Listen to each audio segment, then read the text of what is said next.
What's up, guys? Azim Rakes here, bringing you today's Wager Rakes episode with Dot Bets, and soon to join us will be Source Podcast. They had some issues where they weren't able to get on right away, so they will be getting on shortly. Yesterday was a very interesting day. Very interesting. 3 days ago or 2 days ago, it was all favorites winning, and then yesterday, I believe 9 of the 11 dogs won. A lot of money lost for a lot of favorites.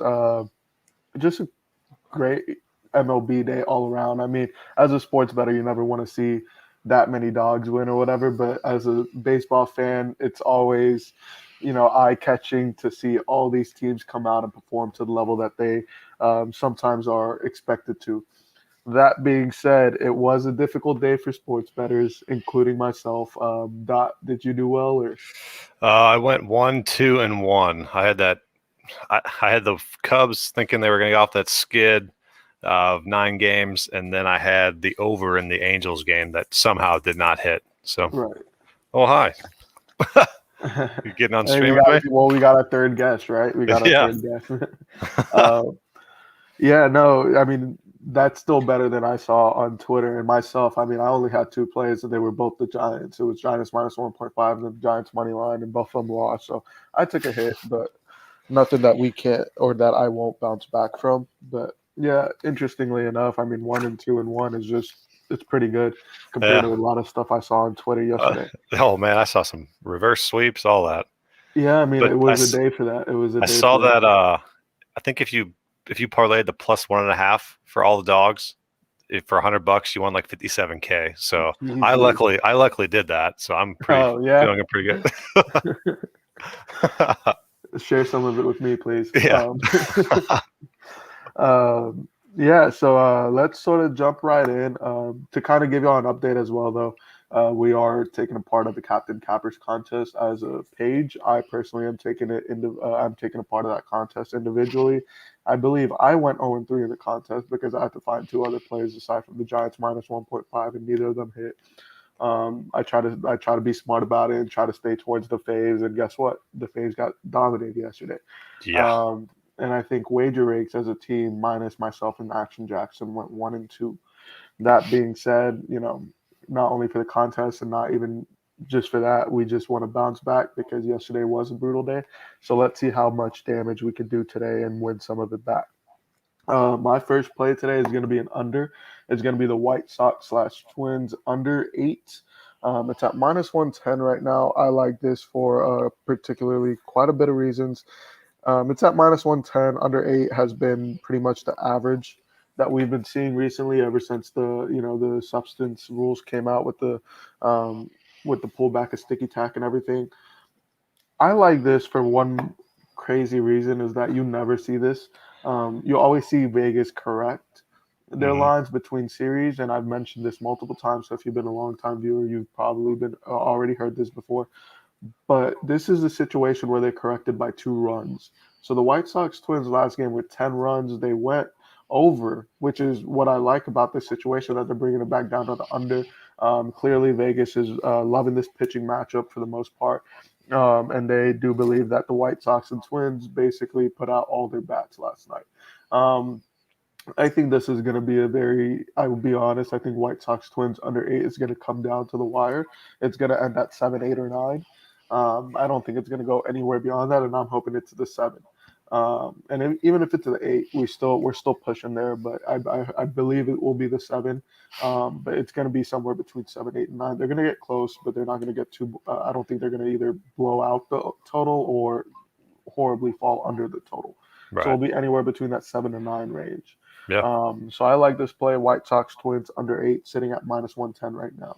Yeah. Rodon and Barrios has come along. I think he had a rough beginning, and he's done pretty well recently. Rodon's been solid this entire season, so I like the White Sox to, I think, win that game, but I do like the under for sure.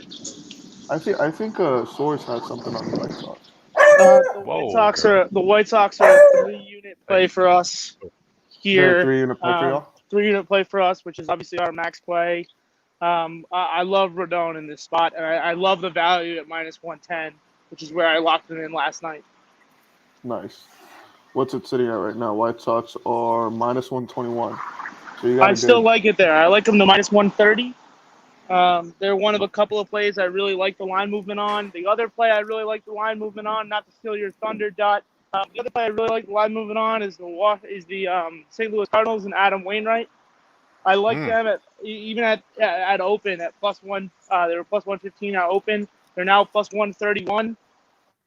That right there is an absolute steal. They're one of 4 plays that we have tonight that I'll be giving out in about 5 minutes live on our Twitter. But I those love are that for because sure I some of also our big have that plays. as a play. Ah, beautiful. I love when that happens. I love that actually. You're Yeah, on, no, you're on the this play, Cardinals too. yeah, I'm on the Cardinals and Nationals as my dogs today. And so the fact I'm that also sports on is the on the Nationals. The Cardinals too. Nationals are my third play. So Okay, so you and I are we on the got same agreement wave. plays today. We got We're agreement on the plays same today. wave with the dogs. I love it. Cardinals, National, and I'm barely ever on dogs, so you know. I like the Cardinals. I like the Nationals. I also like Houston. I got a lot of plays today. I don't want to steal anyone's thunder or make them all official plays, but Yeah, you're good. You're good. definitely We'll I like recap those the official dogs. plays, and my official plays are going to be different than what I just gave out. But people are probably enjoying watching this. They just got a matter of like 4 plays in 3 seconds. Yeah, screamed at him. Okay, yeah. So my first play, just to kind of get back on track, is the White Sox / Twins under 8. Source's first play is the White Sox money line. He said take that for 3 units up to minus 130. Dot, what was your first play? So my first play is going to be the Blue Jays run line. I think it's like minus 134 right now.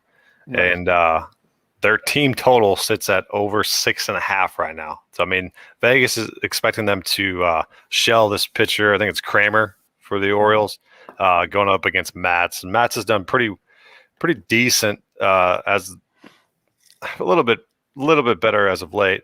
But I just think coming through offensively, this could be a double-digit scoring night for the Blue Jays to get. It just sets up pretty well. The guy gets hit from both sides of the plate, so you got Guerrero. Springer has been absolutely killing it since he's been back. Simeon, and then Bichette and Biggio. So those, I think they have like the second highest batting average in the last 30 days. The Blue Jays do. So I mean they've just been dominating. But Matz does have some StatCast issues against this Orioles team. It's only 20 plate appearances, so it's nothing significant. So I'm gonna think he can right the ship tonight and get a double-digit win. Right. Look at this nice little neat trend from Situational Sports. The Blue Jays are 8-1 straight up in their last 9. First game of the series as an away favorite, active tonight versus the Orioles. Boom. I like that. There you go. I was already liking the breakdown that you gave, but I love this even more now because I'm a trend guy. Just win by 2, damn it. I wonder if Situational Sports has a Twitter or something that I could also plug for that nice little trend. Yeah. Situational Sports. If you got a little Twitter @ or something, go ahead and comment it for that trend. I'll go ahead and plug it in. Yeah, so Blue Jays minus 1.5 is there it is. There's his @ Cover winners. I'll go ahead and follow him on Twitter. He's putting out some nice trends. Blue Jays minus 1.5 was your first play. I actually don't have anything on the game. I liked everything that you said about it, but I personally can't find anything on it as far as the trends go or anything. So I gonna elect to not even try to talk about it. Yeah, let's root for a 2-run win. Let's do that. And there you go. Yeah, that's all we need. No, I do expect a lot of faves to kind of come out. They got to bounce back. I mean, I love the spots where in any sport, I personally believe you can learn more from losses than you can from winning. I've said this multiple times. My favorite time of which to be able to use this is in hockey. That being said, even in the MLB, I love it. And the faves, I feel like, are going to have a chip on the shoulder. Now, do I expect them to have like another, 13-0 night like they did 2 nights ago? No. But do I expect them to be the heavy winners tonight, like at least going, however many games are, going at least 66 or 70% of the wins? Right. Yeah, I do expect that. So I do like the faves here, and that's what's kind of concerning to me, even on my side, taking the Cardinals money line and the Nationals money line both slightly concerning. That's why I'm going to stay away from making them official plays.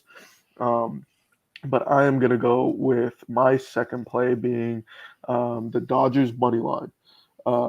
At minus 136 right now, I forget what the trend was for this, but I do like it.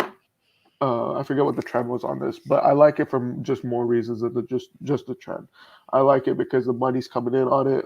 Yesterday's line was minus 130. Now it's up to minus 136. It closed at minus 130. They lost, and they're still at minus 136.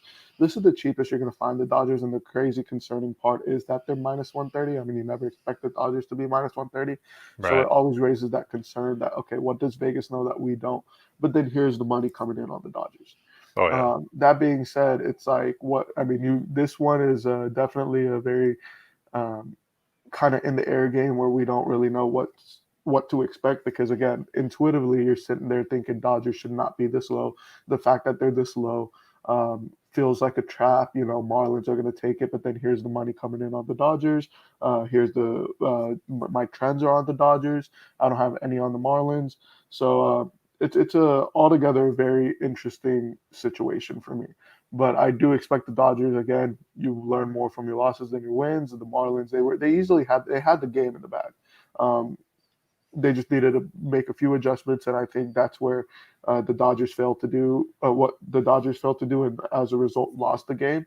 I'm expecting today to be a different situation for them. I'm expecting them to come back out and beat the Marlins. So I am going Yeah. to take the Dodgers money line. The crazy thing is I also have the minus 1.5 as a play And I, for plus money. So if you want to take the minus 1.5 instead of the money line, feel free to do so. But I have the money line as my second official play for the Wager Rakes episode. yeah, I think the Dodgers were sitting some guys yesterday too on their in their lineup. So I think they're all back. I got to see Betts, Muncy, Turner, Bellinger, all at the top. So Yeah, I don't see I any don't injuries today. no. I think they were sitting some guys yesterday for maybe because they had the lefty up, Bellinger didn't play or whatnot. But I knew they were Right. sitting some guys yesterday. That's why I'm confused on why the line didn't go higher. Right. So I like Maybe that. I because like they that play. lost. So maybe this should have Yeah, opened at minus 145, minus 150, but instead opened up at minus 135 because of yesterday's loss. yeah. But I I mean, think that's like so recent, but like that's recency bias and everything of that sort. right. Um, Because you though, got Pablo Lopez, who's been all right this year, but he's got a 400 average against this current LA Dodgers roster, so right. he's going to get hit around. I think I like that play tonight. Um, Situational sports wants us to talk Braves versus Pirates real quick. So he actually put out another trend for us. Pirates starter Chad Cool is 9-21, 30% straight up pitching as an underdog, and it's not the first game of the series since 2017. That's a nice, interesting stat. I personally lean the Braves minus 1.5 in this game. I needed it to meet a threshold of for the Pirates line. The Pirates line needed to be higher for me to even consider the Braves, simply because Vegas loves to devalue heavy dogs or sorry heavy favorites.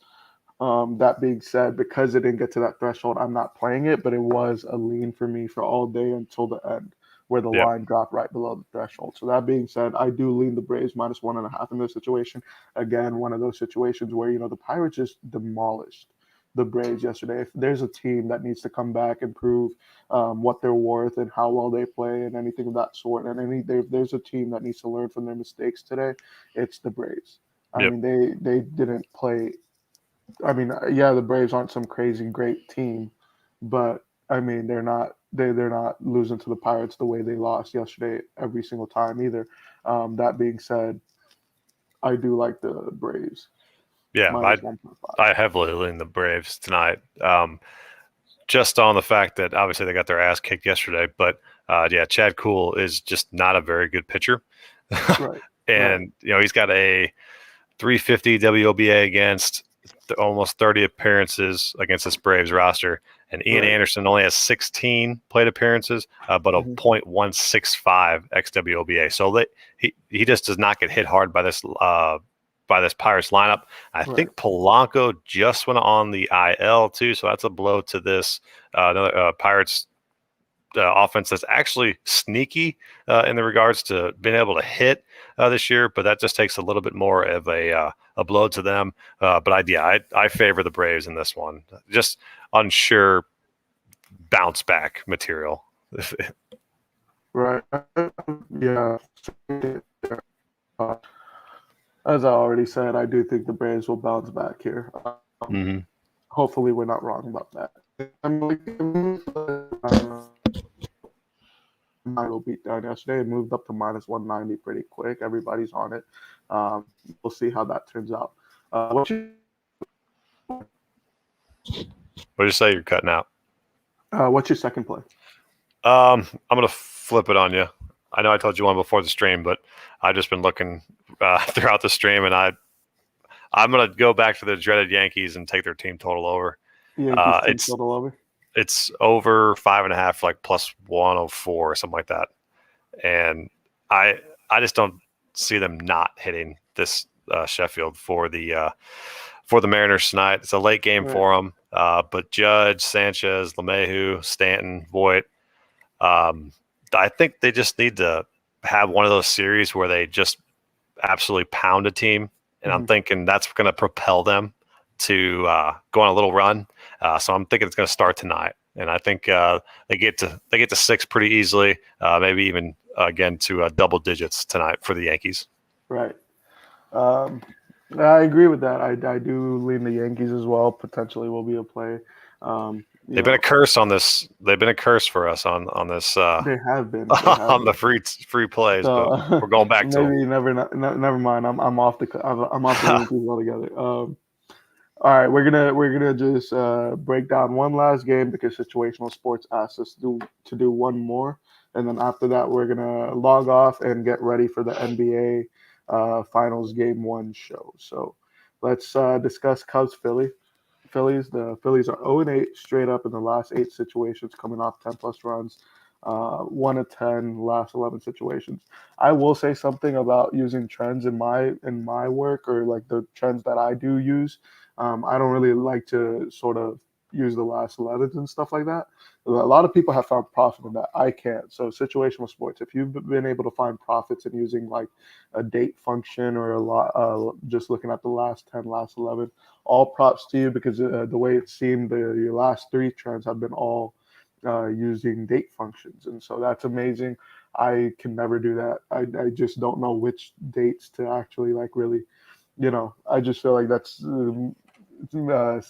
cutting down the sample size too much. But if you found profit in that, great for you. For me, Cubs Phillies, well, that's an interesting one because I actually don't have really much of a situation on this. The way I see it, the only situation I had was potentially the under. I'm opposite. I like the over here. Okay, so only reason is because both of these guys' bullpens suck so bad, and Arrieta has been horrible this year, and Nola has like a 5 to 6 ERA on the road. Right. So I mean, you got to think that there's gonna be some positive regression for this Cubs offense, that to not give up, not to only hit 3 or 4 runs again. They gave up 13 last night. It was a close game. It was 2-2 going in like top of the 6th, and then their shit bullpen came, and that's why I'm thinking it's going to happen a little bit more tonight. And I think the wind is blowing out slightly tonight at Wrigley. So I lean the over. I'm not gonna pick a side again because you got that 10-game skid, and you'd think the Cubs win, but if they I lean the Cubs. So this trend, with the hold up. Oh, it's actually for the Phillies. Okay, well then that helps out because I do lean the Cubs, and that's mainly because of the bullpen.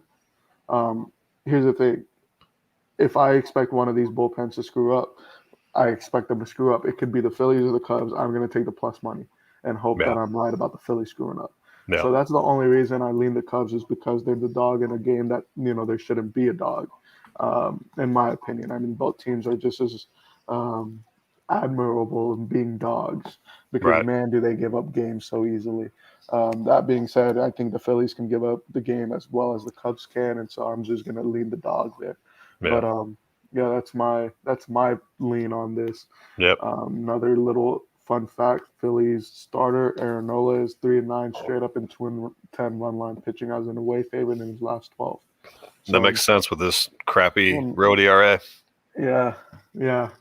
Makes sense. So maybe the Cubs there. I lean the Cubs, and it seems like you lean the Cubs as well. You said. I would if I had to make a choice, I'd say the Cubs, but Yeah, I'd but I mean, it's not a I'd confident lean one the over. whatsoever. It's not a confident one whatsoever. I might have talked myself into the over right there. All right, guys. Thanks for tuning in. We appreciate the interaction and all the support that we've been getting.